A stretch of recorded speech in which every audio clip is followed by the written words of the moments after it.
So our first session of the day will be on treating DMD, what's currently available and what's been learned on the journey there. And I'd like to introduce Professor Volker Straub, who's the director of the John Walton Muscular Dystrophy Centre at Newcastle University, who will lead this session.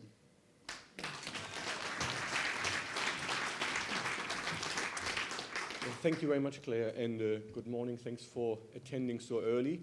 I have a disclosure statement to make that I, in my position, work quite closely with industry, actually with a number of companies. I'm also supposed to talk about treatment, so there is a conflict, so watch out whatever I say, whether you perceive that this might be a conflict. I personally think that I can, be objective about this, but it's important that you're aware of this. So the topic of my talk is about treating DMD, the current landscape and lessons learned to date. What I will focus on really are certain objectives, and the audience should get an idea based on the title of the talk about the current treatment landscape and the lessons learned to date. And I will very much focus on the lessons learned, because actually the treatment landscape isn't that diverse. Then you should hopefully get an idea about the relevance and complexity of drug approval processes, because it has been difficult in Duchenne muscular dystrophy, and how important it is for clinical trials to really understand the disease and the natural history and cause of Duchenne muscular dystrophy. And then you should also have an understanding how we in the UK are set up to actually support the development of treatments. Now, my challenge is, of course, to keep you awake as well. It's a long talk, and there was very generous amount of wine yesterday evening. So let's see. Now, the landscape and lessons learned, and the landscape in Duchenne has changed and is changing. And there have been spring times where everyone thought, that's it, and then there have also been winter times where, oh God, another trial that has failed. But overall, I mean, it's a changing landscape, I think, that gives us reason for optimism, a lot actually. And when I started to work in Duchenne muscular dystrophy, treatment wasn't even something we were thinking about. It was diagnosing, and we were really proud that we were able to diagnose patients precisely. And I started actually to work with Duchenne muscular dystrophy with my PhD, and I was 24 years old, so it's quite a while ago. And I was introduced to Duchenne muscular dystrophy just after the gene and then the protein was discovered. And I was asked by my mentor, Thomas Freud at the time, if you look through the microscope, this is how dystrophin looks, and it looks beautiful. If you ever look through a fluorescent microscope, and so what you see here is a red stain for dystrophin. It's supporting the muscle fibers, and it's really lovely. And this is Duchenne muscular dystrophy, and the message, is instant. You understand, well, dystrophin is missing. And so what does this mean?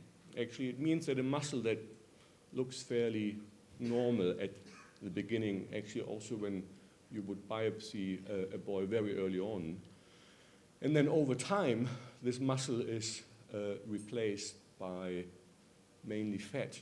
And it's illustrated particularly well in the muscle MRI here. This is a cross-section through the thighs, and what you see as dark gray is muscle at 5 years, at 11 years, and at 18 years. And at 18 years, you see the muscle is basically gone. And what happens is you miss dystrophin, and then the fibers get damaged, and fibers are dying, and then there's inflammation, and we call it fibrosis, connective tissue, and ultimately there's muscle wasting. And so a very important message, and also when I talk to industry, is we have to remember this is a muscle wasting disease. Our task is to stop muscle wasting. You only have a good drug, a very good drug, if you can stop muscle wasting. Now, of course, we have known this for a long time, and people have tried to address various stages of the disease mechanism either replacing, of course, the structural defect, ideally replacing dystrophin, or stopping the damage, stopping the fiber death, reducing inflammation. That's something that steroids do as well.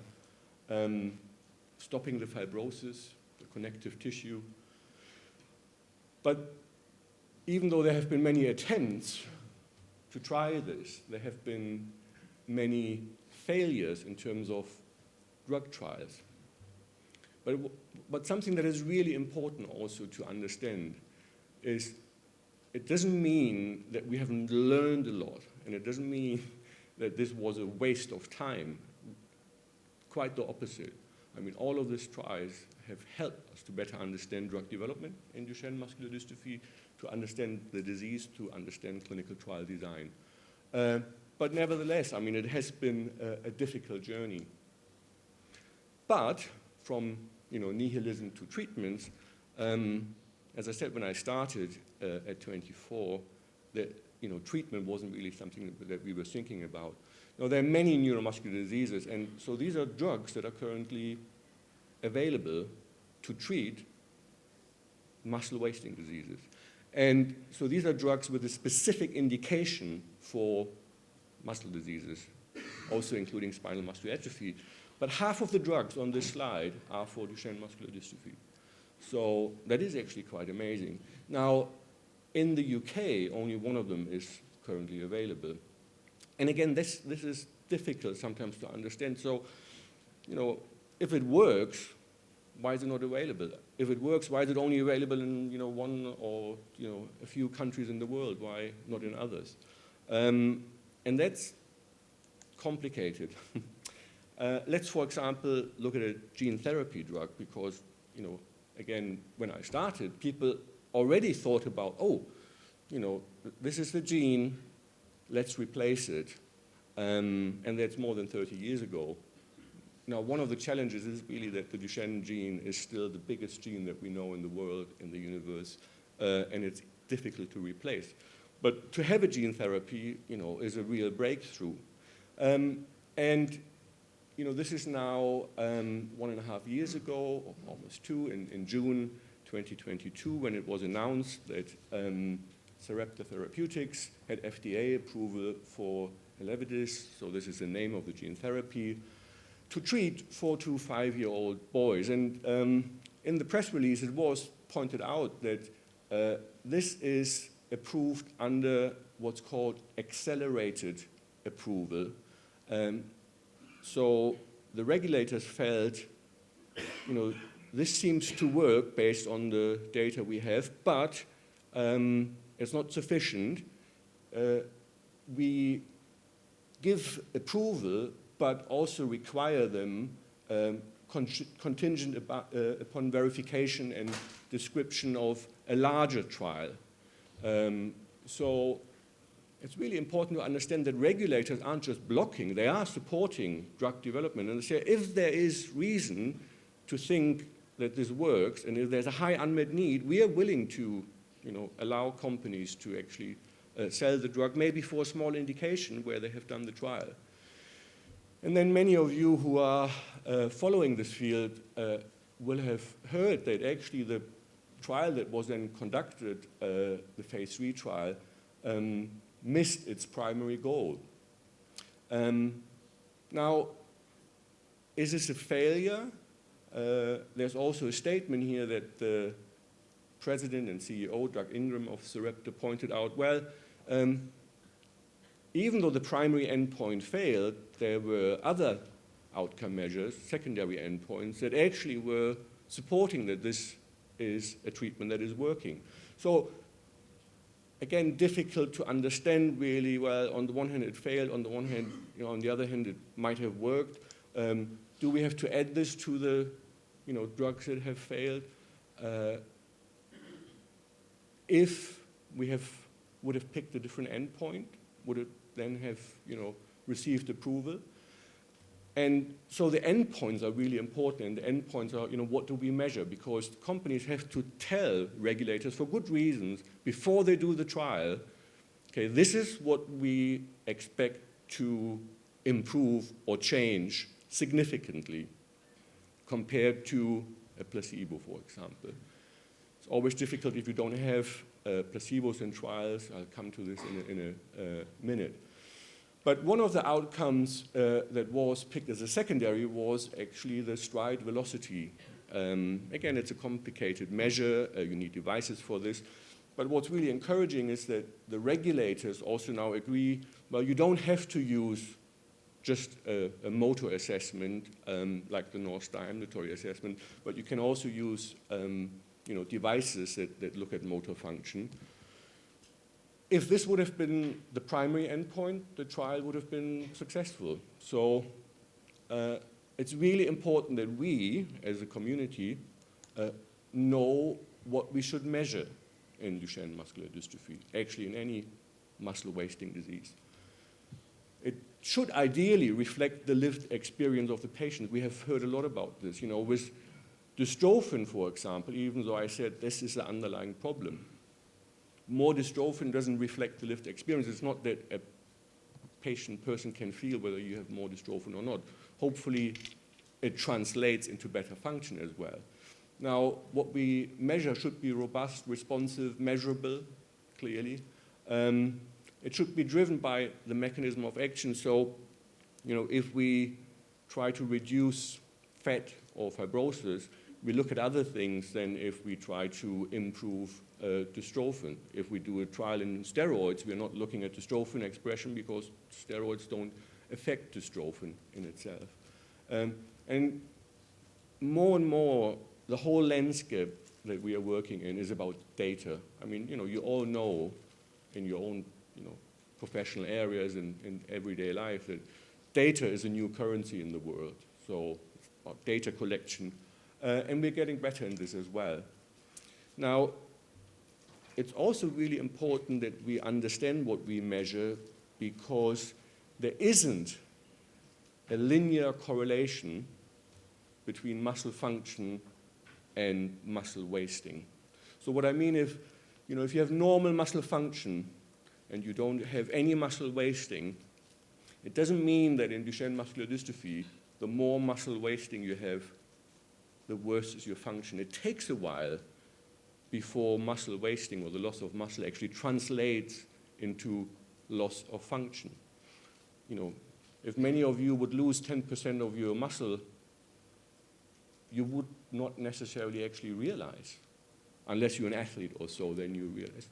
And at some point also, it doesn't matter, whether your muscle gets worse, if you can't move anymore, you can't get worse as well. So there is this shape where we are trying to actually measure things where things change.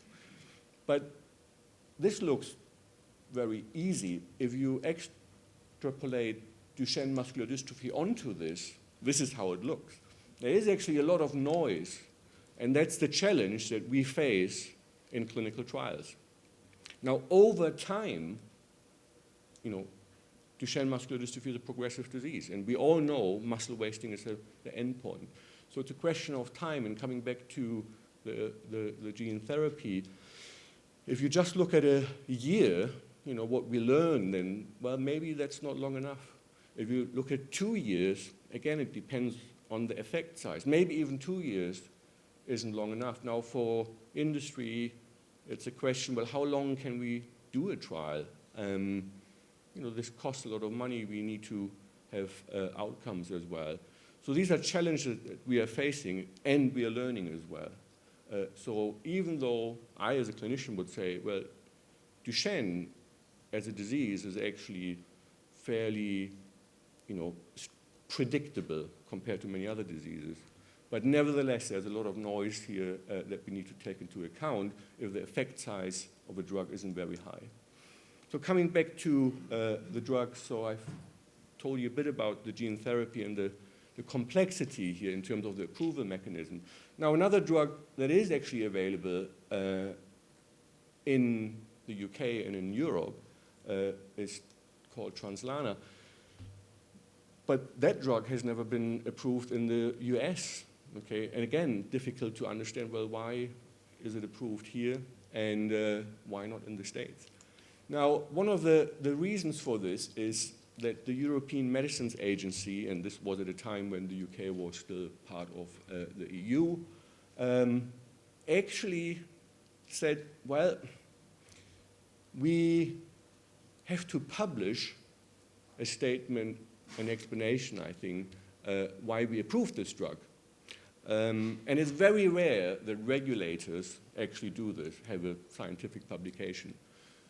Regulators really require that there's a lot of published information about drugs, but normally they expect the academics and the researchers to produce these data. But what they said is that they say, we have to say that the trial and the data lack robustness, but there seem to be some plausible benefits as well. And the profile of ataluren in terms of safety was overall comparable to that of a placebo. And you could say, well, that's great if the safety profile is similar to a placebo, or you could say, well, that's worrying if it shows the same profile as a placebo in terms of safety, because maybe it doesn't do much. And again, they said, well, we will, because we think it might benefit, and there are families also who say this works, we will give so-called conditional marketing authorization. And they also said, similar to what happened with the gene therapy, but we want the company to do a bigger trial and provide us with more data.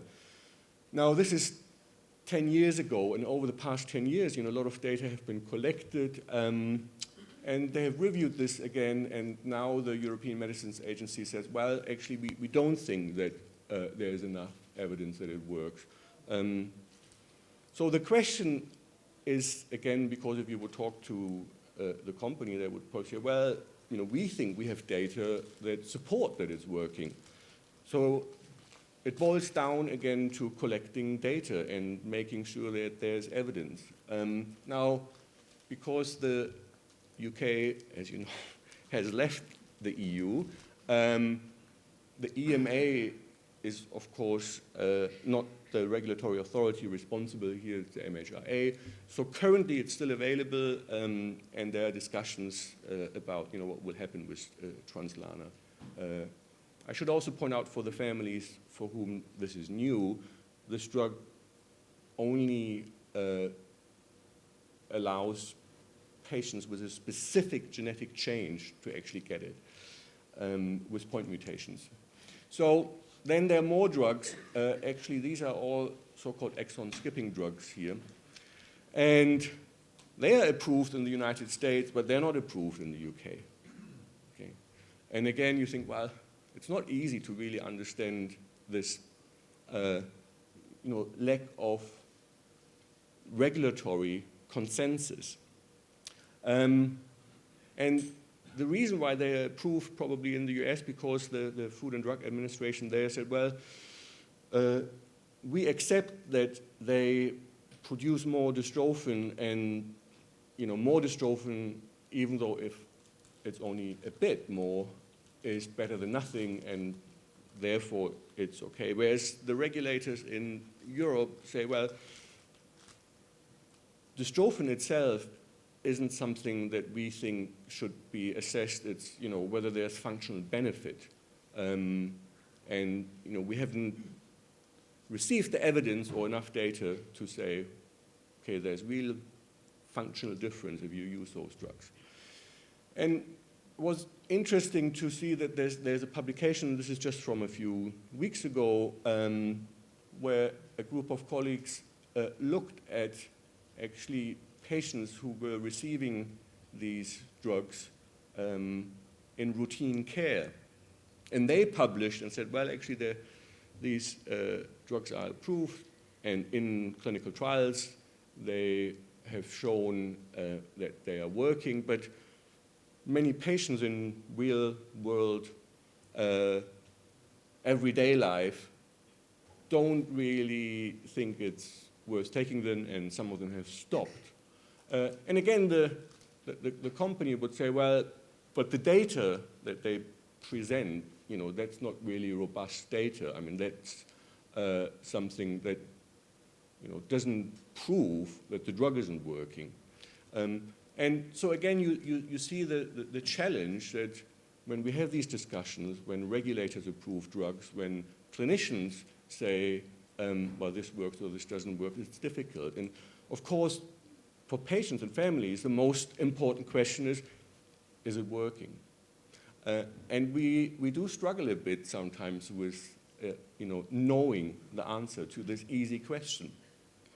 And coming back to this manuscript where you collect data from patients that have been treated outside clinical trials, in order to use real-world outcomes for therapeutic decisions in muscle diseases, there's a need to collect robust and reproducible data. You think, well, it's very obvious that this is what we should do, but actually it's quite difficult as well. And so we also all agree that a therapeutic decision generally should require demonstration that it improves the clinical outcome. And again, even though everyone understands, that's what drug approval means, it's actually not that easy sometimes in a disease. And you would also, of course, ask, well, what is success? Slowing down a progressive disease, stopping it, improving it in terms of function. And if you slow down something, it's even more difficult to show that actually, it's less progressive now. So why do we have then drugs that have been approved? And as I said, the regulators don't necessarily block drug approvals. They need data. Actually, in fields with high unmet need, they are happy to make sure that patients get access. But we have to be careful, particularly when trials are very small, when they don't use a placebo, that there's also a confirmation bias. So if you are convinced the drug works, you look for evidence that it works. Okay, that's your confirmation bias. It's also that, among the key opinion leaders, there's also, confirmation bias or peer pressure. If, Emily Rubin says a drug works, well, then families say, oh, well, Emily has said it. If Francesco Montoni says this may work, well, the community says, oh, well, if Francesco says this, it must work. So we have to be careful about this. And of course, there are mechanisms where you can say, well, can we get rid of this confirmation bias? And we say, well, yeah, there are trial designs, double-blind, placebo-controlled, randomized trials. What's important here is the placebo, okay? Everyone knows the placebo is the thing that doesn't work. And the drug is the thing that works, and you compare them. And that's wrong, okay? The placebo effect means placebos have an effect. They work. If you would do a trial where you have a group that just receives a placebo and a group that receives nothing, and you say, well, we are testing strength, the group that will have the placebo will be stronger, okay? What's really interesting as well, if they would just take a tablet, they would be stronger. If they take a red tablet, they would be stronger than if you take a blue tablet. If you take a bitter tablet, you will be stronger than if you take a sweet tablet. If you get an injection, you will be stronger than if you just get a tablet. If you get an infusion, you will be stronger than if you would get an injection, because the infusion definitely works, isn't it? Everyone, why would you get an infusion? So it's really important to understand placebo effect means there's an effect, and it gets stronger. It's amazing what we with our mind can do. It is unbelievable. I have seen trials, I remember the first trial, building up muscle, myostatin inhibition, where we knew that patients were on placebos and their muscles were getting bigger. They were convinced. They showed me, look, I look like Arnold Schwarzenegger almost, look. And I said, well, but you were on the placebo. And, it's very difficult to comprehend. But it also means that it's difficult to then compare a placebo group to, a group that wasn't treated or natural history. Once you lose a placebo group, this is what we now face with the gene therapy trial, it's really a challenge. Now, for steroids, We have all the evidence that they work.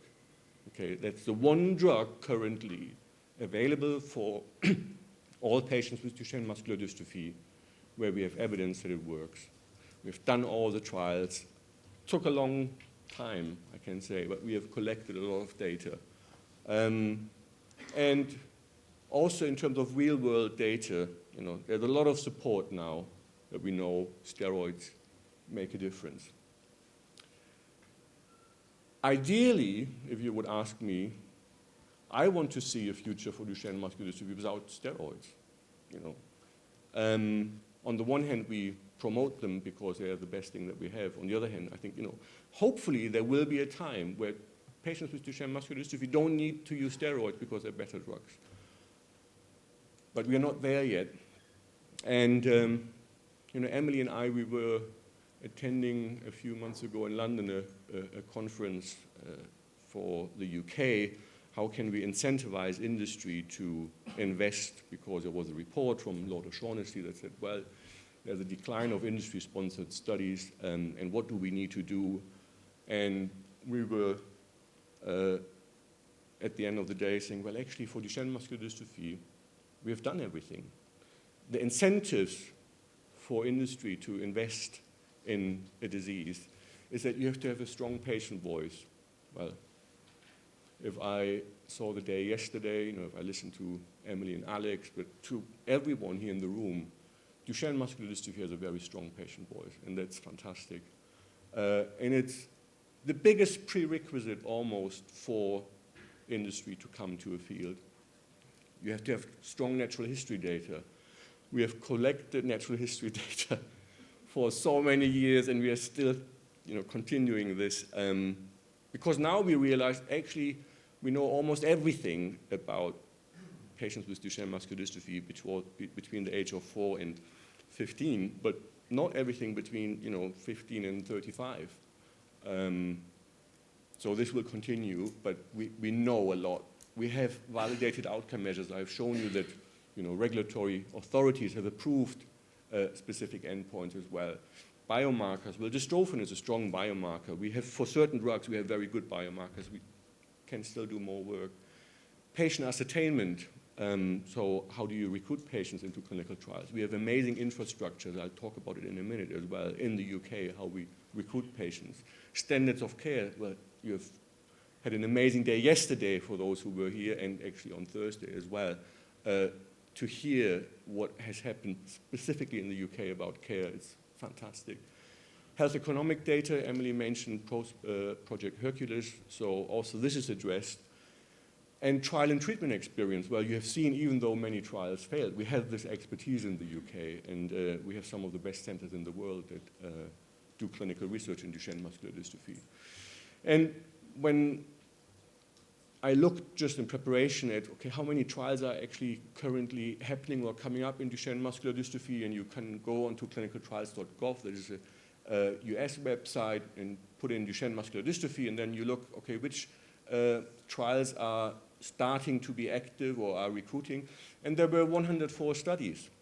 Now, some of them, as you can see here, I mean, maybe it says bicycle training on ventilatory function or video assessment registry. So not all of this means drug interventions, but all of these are important trials or research studies as well. But many of them are, of course, drug interventions. So there's a lot happening in the field still. The main reason is because we know Duchenne muscular dystrophy so well. That's an incentive. I showed you all the incentives. And there's still a high unmet need. So we see a lot of activity from industry in this field as well. Now, I said patient ascertainment is really important, and Emily introduced a bit about some of the projects that Duchenne UK has funded, and one of them is the Duchenne Hub, and you don't need to go onto clinicaltrials.gov as I did, because we have also a clinical trial finder just for the UK. Through the Duchenne Hub website. So you can go onto this side and check which are the trials that are currently active or recruiting or coming up. And again, Emily showed this very briefly yesterday.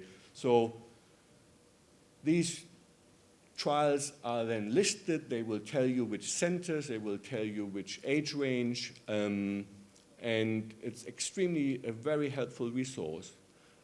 But now we go actually beyond just finding a clinical trial and understanding, oh, this looks interesting. We now also have a so-called central recruitment portal where you can register, and I think the number was 230 or something. Patients have already registered, which is fantastic. So this central recruitment platform will allow patients also from areas that are not necessarily connected to one of the lead clinical research sites to be included into clinical trials. And I always point out that the first patient in the UK that was actually dosed with gene therapy in the Sarepta study was recruited through the central recruitment portal. So it's also allowing a bit more equity that it's not always, patients and families around Newcastle or London or Liverpool or one of the, clinical research centers, but anyone. It doesn't matter where you live, but you have to, of course, register. If you look at those studies, what's also interesting now, and I've just listed here the Italfarmaco, you will hear more about these because these are upcoming trials, and Michela will talk about this, but the age range is changing slowly. We now see that the trials that were always really focused on young patients are now also including older patients. And that is important because there was always a bit the feeling, particularly from the older Duchenne men, that, well, what about us? We have heard about transition. I do agree with Calvin that becoming an adult is probably the dumbest thing you could ever do, but it will happen. And so we need to be prepared for this. And it's great to see that actually there are already trials. Sometimes the drugs change. It's not, the focus is not necessarily always skeletal muscle, but when I counsel families, I say that the most important muscles that we have are our heart muscle and our breathing muscles because they need to keep going.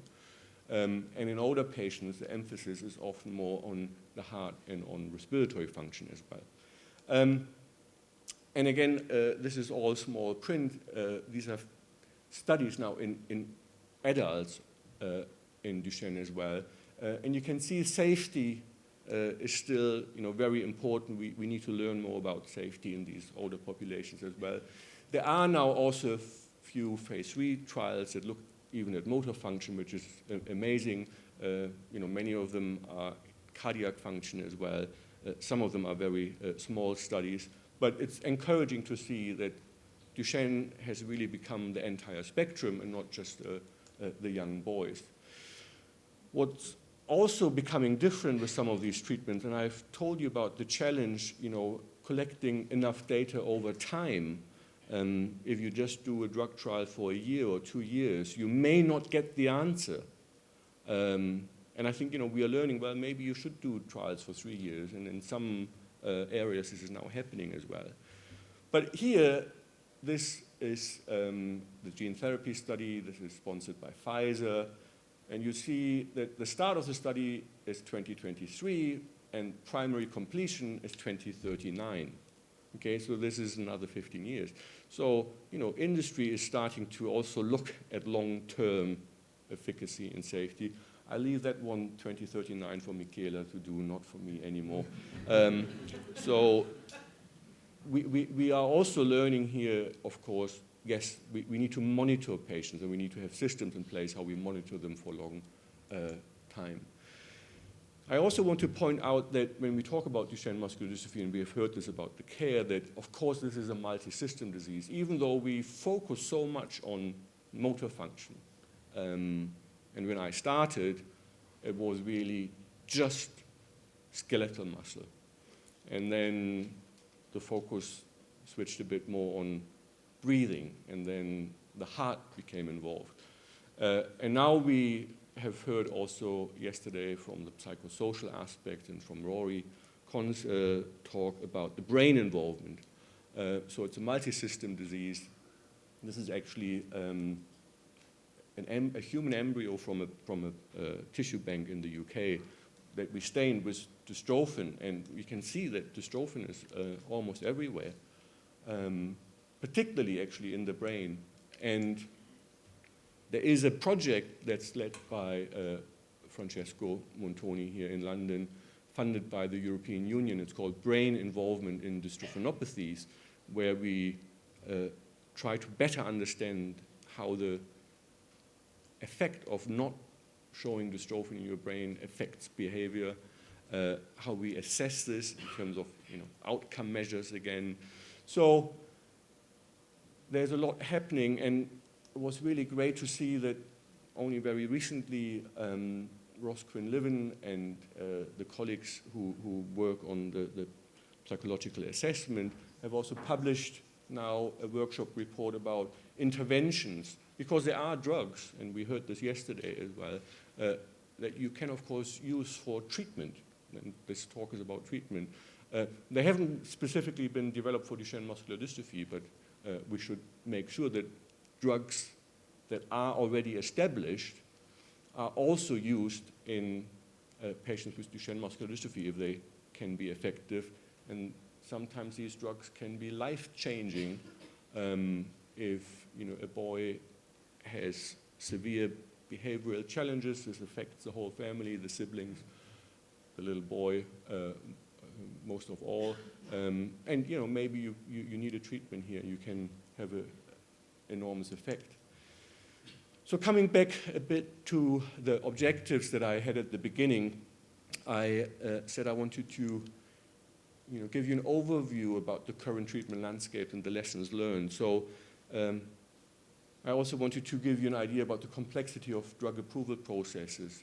It's very challenging, it is very difficult, and it has been a difficult journey.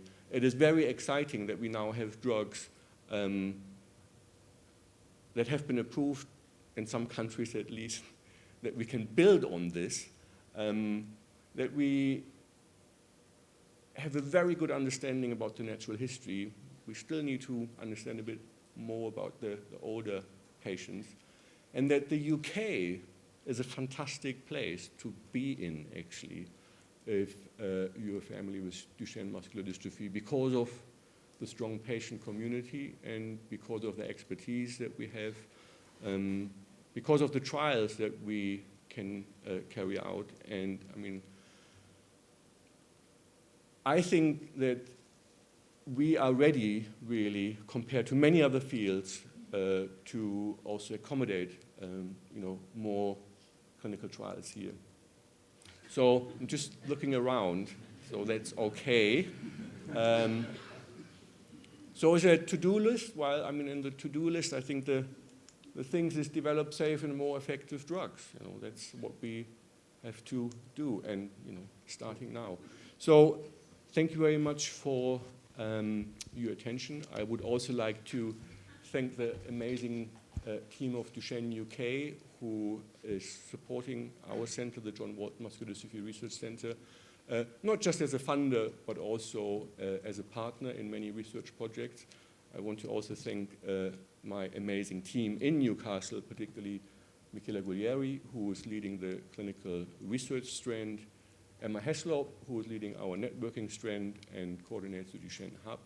Kathy Turner is here, who coordinates the Duchenne Care UK project.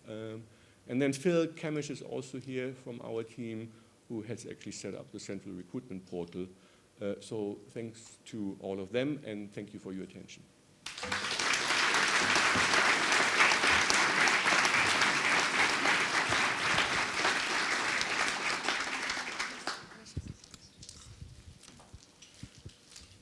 So I think we have a bit of time for questions, if there are any urgent ones.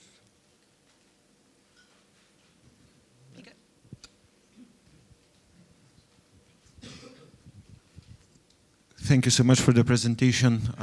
It wasn't hard to stay awake at all, so I think you succeeded in that field. My question is,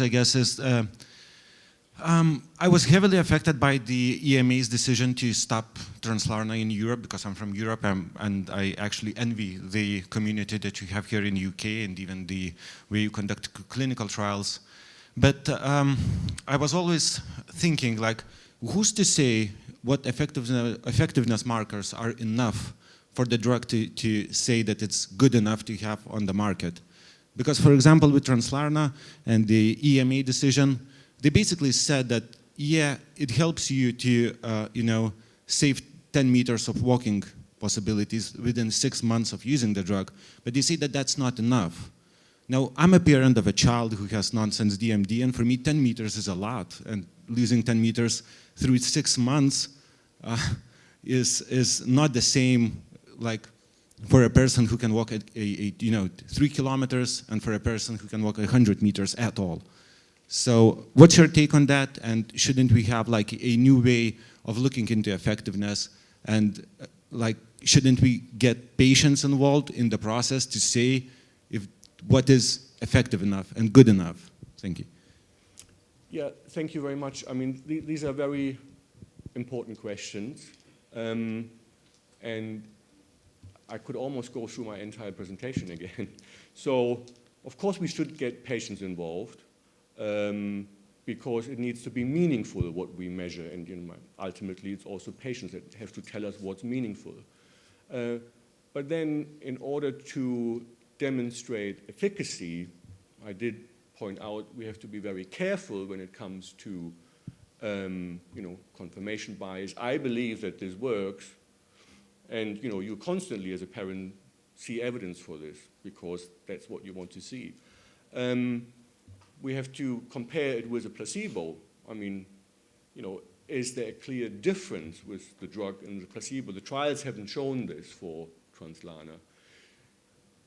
But what's also important, and this is the specifics about the point mutation here, is the natural history of some of these patients with specific point mutations are less well defined than for other patients with Duchenne muscular dystrophy where there are, for example, deletions. So I don't know what the specific mutation is for your son, but it might well be that that mutation also shows a different trajectory in terms of motor performance. So, I understand all your question. It's just very difficult to answer whether it's working or not. The one thing that we can't do is to just believe that it works, because some of these drugs are extremely expensive. And I understand the payers as well, that they say, well, listening to patients is important, but we need the data to support this as well. We can't just take the parents' belief or the patient's belief as evidence. That's, I think, addressing part of your question at least.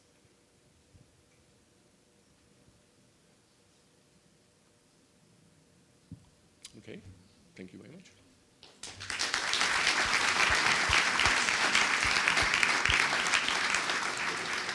Thank you, Professor Straub. And we're going to dig a little deeper into science in the second session of the day and look specifically at dystrophin replacement therapies.